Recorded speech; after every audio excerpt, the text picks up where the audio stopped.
In the previous video related to electrochemistry, we talked about the classification of substances into conductors, insulators, and semiconductors, and superconductors. Conductors were further classified into electronic conductors and ionic conductors. So in this video, we are going to be talking about measurement of ionic conductivity. Okay, so if you have an electrochemical cell, how do you measure its conductivity? That's the important question here. So basically, first of all, we know that conductance is the inverse of resistance. So we can basically measure the resistance and then we're able to mathematically calculate the conductance of a particular material. I hope you remember this thing called as Wheatstone Bridge. So resistance is calculated by something called the Wheatstone Bridge. And I realized I should have probably drawn this before I started recording this video. Oh well. So a Wheatstone Bridge was invented by Samuel Hunter Christie in 1833, and this was improved and popularized by Sir Charles Wheatstone in 1943. So this particular thing is used to calculate the resistance of a material by using this particular bridge, I guess. So first of all, you have 4 arms, and then you have the galvanometer. Okay, so you have R1, R2, R3, R4. Now first of all, this R1 is a variable resistance.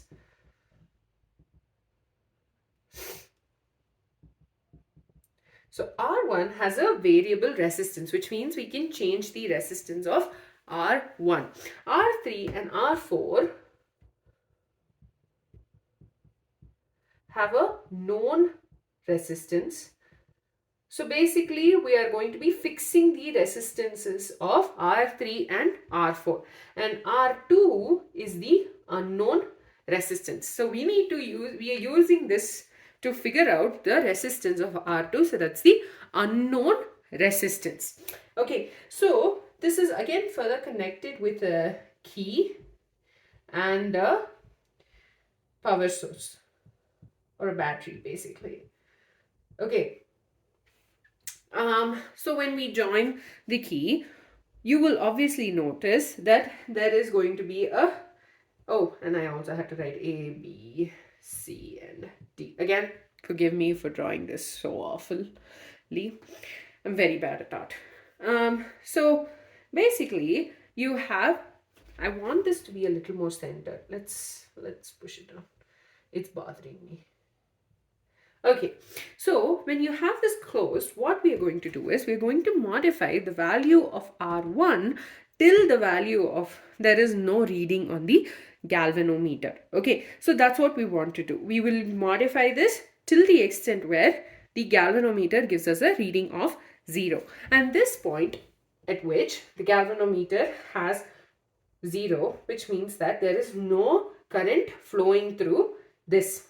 So at this point in time, there is no potential difference between B and D. So there is no potential difference between these 2 points. At this point is called the null point. What is it called? It's called the null point. So at this point, there is no potential difference between B and D. That's the midpoints. Actually, this is supposed to be more symmetrical than what I've drawn. But the midpoints B and D, there is not going to be a potential difference. So at this point, there is a relationship we can draw from between these resistances is R1 divided by R2 equals to R3 divided by R4. And we know R2 is the unknown one. So we can get the value of R2 is equal to R4 into R1 divided by R3. So we are able to calculate the value of R2 using the resistances of 4, 1 and 3. 3 and 4 are fixed and they're known, and R1 is variable, so we're modifying it enough till the galvanometer gets to the, till there is no potential difference between points B and D.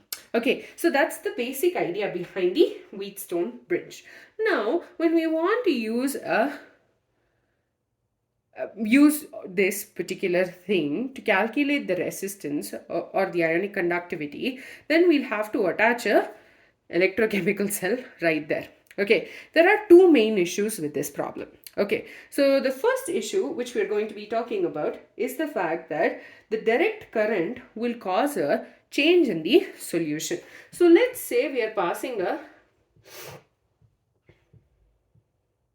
so this is our electrode, right?